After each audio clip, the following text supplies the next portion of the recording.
Good morning, students. Today we are taking chapter number 1 from civics, equality. Equality मतलब आपको आपने जैसे कि क्या नाम है क्लास 6 में भी पढ़ा था इसके बारे में। इक्वालिटी मतलब समानता। यहाँ पर आपको इक्वालिटी को इस तरीके से समझाया जा रहा है कि एक केस स्टडी बताई जा रही है जिसमें कि पहले हम एक ऑन इक्वालिटी का जो इंट्रोडक्शन है वो पढ़ लेते हैं। जैसे कि इंडिया इज अ डेमोक्रेसी, एक लोकतांत्रिक देश है। इन द क्लास 6 जैसे कि हम पढ़ चुके हैं 6th क्लास में, we looked at the key elements of democratic government, जिसमें कि हमने की एलिमेंट्स जो थे डेमोक्रेटिक गवर्नमेंट के वो पढ़े थे। दिस इंक्लूड पीपल्स पार्टिसिपेशन, ये बताता है कि हमारी लोकतांत्रिक सरकार किस तरह से बनती है, जिसमें कि लोग जो है अपना फुल पार्टिसिपेशन देते हैं, जिसमें द रेजोल्यूशन और कन्फ्लिक्ट की जो लड़ाई या झगड़ा है उसका रेजोल्यूशन किस तरीके से, उसका सॉल्यूशन किस तरीके से निकाला जाए, या इक्वालिटी एंड जस्टिस, समानता और न्याय प्रक्रिया किस तरह से चलती है। इक्वालिटी इज अ की फीचर ऑफ डेमोक्रेसी, ये एक मुख्यतः फीचर है इक्वालिटी डेमोक्रेसी का, लोकतंत्र का। And influences all aspects of it functioning, और वो किस तरीके से इन्फ्लुएंस करता है, किस तरह से काम करता है। In this chapter you will read more about equality. इसमें हम समानता के बारे में बहुत सारे चीजें पढ़ेंगे, जैसे कि व्हाट इट इज, ये क्या होती है, why it is important in a democracy, ये डेमोक्रेसी में इम्पॉर्टेंट क्यों है, एंड वेदर और not everyone is equal in India, कि यहाँ पर हमारे यहाँ किस तरीके से लोग जो है वो भारत में इक्वल बराबर नहीं है। Begin by look at the Kanta story, एक स्टोरी के जरिए से हम समझेंगे। जैसे कि आपको इस पिक्चर में दिखाया गया है कि बहुत सारे लोग खड़े हुए हैं, आपको ये करेक्टर दिख रहे हैं खड़े हुए लाइन में। यहाँ पर ये वोट कास्ट करने के लिए आए हुए हैं। On election day Kanta and her friend Sujata are waiting to cast their votes. Election वाले दिन कांता और उसकी दोस्त जो सहेली है सुजाता, वो लोग वोट कास्ट करने के लिए लाइन में खड़े हुए हैं। Is not good Suja that we can all vote as equal citizen of our country, even Jan Sahib is standing in the line with us. Sujat से कांता कह रही है कि देखो यहाँ पे कितना अच्छा लग रहा है कि जो मेरे मालिक हैं, मेरे जो एम्प्लॉयर हैं जैन साहब, वो भी मेरे साथ लाइन में वोट कास्ट करने के लिए खड़े हैं। वो कहती है हाँ। तो अब अपनी सहेली को सुजाता जो है वो कांता को बोलती है, it is your turn now, ये अब तुम्हारी टर्न है। I will vote for the candidate who has promise to bring pipe water to our area. वो वोट कास्ट करते हुए सोच रही है कि मैं वोट यहाँ पे कास्ट इसलिए करने आई हूँ क्योंकि मुझे अपने घर के एरिया में वाटर की पाइपलाइन डलवानी है। अब उसके बाद क्या होता है, we will see you later Kanta. अब वो जो जैन साहब है वो भी अपना वोट कास्ट करके चले गए हैं, उनको नमस्ते बोलती हैं कांता। अब दूसरे उसमें हम ब्लॉक में पढ़ रहे हैं कि Gudiya has been running a fever. अपनी फ्रेंड से बात कर रही है कि जो उसकी बेटी गुड़िया है उसको बहुत तेज बुखार हो रहा है। I have to take her to the hospital but I will have to finish the work at sahib's house first. उसको बहुत तेज बुखार है लेकिन मैं उसको दिखाना चाहती हूँ, लेकिन मैं अपने साहब के घर में काम करने के बाद फिर मैं उनसे थोड़ा सा एडवांस मोड़ूंगी। एडवांस मतलब जो पैसे लूंगी, और उसके बाद फिर मैं अपनी बेटी को डॉक्टर को दिखाने जाऊंगी या हॉस्पिटल में दिखाने जाऊंगी। अब एट होम, होम पे क्या होता है, घर पे क्या होता है, here have some of this you will feel better. उसने उनको चाय बना के दी है या जो भी ड्रिंक बना के दी है, उसके बाद वो कहते हैं कि इससे आपको तुझे अच्छा लगेगा। I get back in the evening, और मैं शाम को इवनिंग के टाइम वापस आऊंगी। We will go to the hospital, okay, मैं हॉस्पिटल जाऊंगी। इसके बाद it's no wonder that Gudiya falls ill often. उसको कोई आश्चर्य नहीं हुआ कि वो कह रहे कि बस्ती नेवर, उसको अगर बुखार हो रहा है तो इसमें कोई उसकी गलती नहीं है, क्योंकि बस्ती जिस बस्ती में वो रहती है वहां पर सफाई नहीं है। अब कह रहा है कि make sure to the corners properly. अब वो अपने मालिक के घर में काम करने आई है, जहाँ पर जो उसकी ऑनर है वो उसको बोलती है कि ये पक्का रखना कि कॉर्नर्स में अच्छी तरह सफाई हो। अब एक हम टॉपिक पढ़ने जा रहे हैं, इक्वल राइट टू वोट, कि सबको किस तरीके से समान अधिकार दिया गया है वोट कास्ट करने का। The story of begins with the Kanta standing in the line the cast her vote. जैसे कि हमने एक स्टोरी पढ़ी थी अभी कि कांता जो है अपना वोट कास्ट करने के लिए लाइन में खड़ी हुई थी, look again at the various people who are standing in the line with her. आपने देखा होगा कि बहुत सारे लोग उसके साथ लाइन में खड़े हुए थे। कांता रिकॉग्नाइज हर एम्प्लॉयर। कांता अपने जो मालिक है उनको भी देख रही थी, अशोक जैन एंड छोटा लाल, हर नेबर जो उनके पड़ोसी हैं। In a democratic country like India, अगर हम लोकतांत्रिक देश की बात करें तो जैसे भारत जो देश है, all adults irrespective of what religion they belong to. जितने भी बड़े लोग हैं, मतलब वो लोग कह रहे हैं कि किसी का भी रिलीजन किसी को क्या मायने रखता है। How much education they have had, उनके पास कितनी एजुकेशन है, व्हाट कास्ट दे आर, वो किस जाति से बिलोंग करते हैं, और whether they are rich or poor are allowed to vote. और यहाँ पे कोई गरीब हो या अमीर हो, उनको किस तरह से वोट डालने का अधिकार है। This is as you have already read about in the class 6 book. ये सब चीजें हमने क्लास 6 में पढ़ी थी, जिसमें कि हमने एक वर्ड पढ़ा था, यूनिवर्सल एडल्ट फ्रेंचाइजी। आप लोगों को जैसे कि पता होगा यूनिवर्सल एडल्ट फ्रेंचाइजी का मीन्स क्या होता है, right to vote, and it is an essential aspect for all democracy, जो कि सारी लोकतंत्र के लिए बहुत जरूरी है। The idea of universal adult franchisee is based on the idea of equality।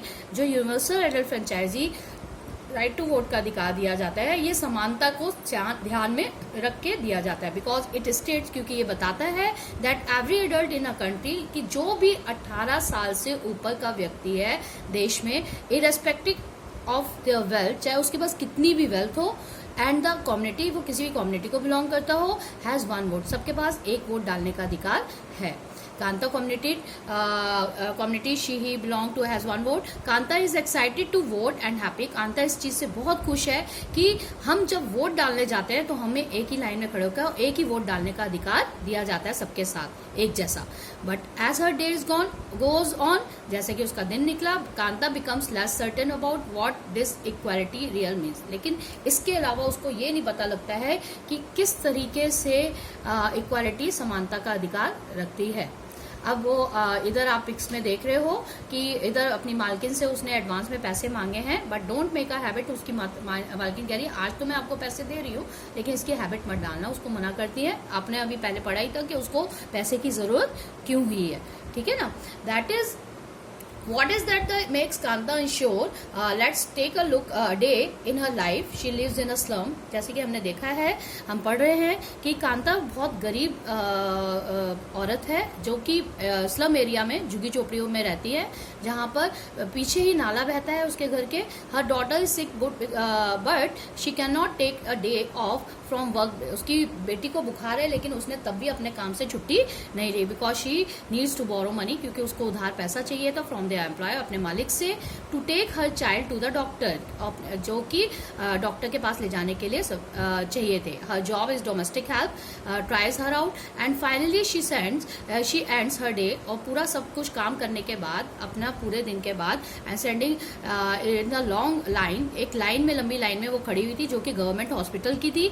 is unlike to one morning because most of people standing in it are poor। वहाँ पे इस लाइन में जो लोग भी खड़े थे ओपीडी के लिए, वो सारे के सारे कौन थे, गरीब थे। जस्ट फ्यू मोर मिनट्स, बेटी, उसको बहुत तेज बुखार हो रहा है उसकी बेटी को, और उसको बार बार वो तसल्ली दे रही है कि बस थोड़ा सा टाइम और, थोड़ा सा टाइम और। Jain madam and Jain sahab may stand in line to vote but they never have to do it. वो ऐसे खड़े होकर सोच रही है कि वोट डालने के लिए तो वो हमारे साथ खड़े थे, बट मेरी बेटी को जो बुखार है, इसके लिए देखो यहाँ पे लंबी में वो लाइन में नहीं खड़ी है। अब हम नेक्स्ट टॉपिक लेंगे, अदर काइंड्स ऑफ इक्वालिटी। अलग अलग टाइप की इक्वालिटी किस तरीके की होती है, जैसे कि Kanta is one of many people who live a democratic India who have right to vote but whose daily living and the working condition are far from equal. वो कह रहे कि वोट डालने के लिए तो उसको समानता का अधिकार दिया गया है, बट और चीजों और वर्किंग कंडीशंस में उसको समानता का अधिकार नहीं मिला हुआ है, अपार्ट फ्रॉम बीइंग पुअर, जैसे कि वो बहुत गरीब है। People in India experience inequality in different ways. जहाँ भारत में रहने वाले लोगों को बहुत अलग अलग तरीके से इस तरह असमानता को देखना पड़ता है। Let us see what this means and reading in 2 stories given below. इसमें हम इस चीज को समझने के लिए हम यहाँ पर 2 स्टोरियों को पढ़ेंगे। 2 स्टोरी, जैसे कि बताया गया, one of more common forms in equality India is a caste system. जैसे कि आपको अभी भी पता लग गया होगा कि हमारे यहाँ एक बहुत बड़ी असमानता का अधिकार कास्ट सिस्टम के जरिए पहचाना जाता है। जैसे कि if you live in a rural area, अगर आप गांव जैसे इलाके में रह रहे हैं, your cast identity is something that you probably learn और एक्सपीरियंस्ड वेरी यंग। गांव में अगर आप रह रहे हैं तो आपको बहुत जल्दी पता लग जाता है कि ये जाति क्या होती है। If you live in a urban area, अगर आप शहर में रह रहे हैं तो some of you might think that people no longer believe in caste, कि शहर में रहने वाले लोग बिल्कुल भी जाति प्रथा पर विश्वास नहीं करते हैं। But just look at this matrimonials shown from a leading in English newspaper. लेकिन हम इस एग्जाम्पल के थ्रू आपको समझा सकते हैं कि इंग्लिश न्यूज़पेपर जो मैट्रिमोनियल्स विवाह के लिए जो विज्ञापन छपते हैं उसके थ्रू हमें पहचान होती है।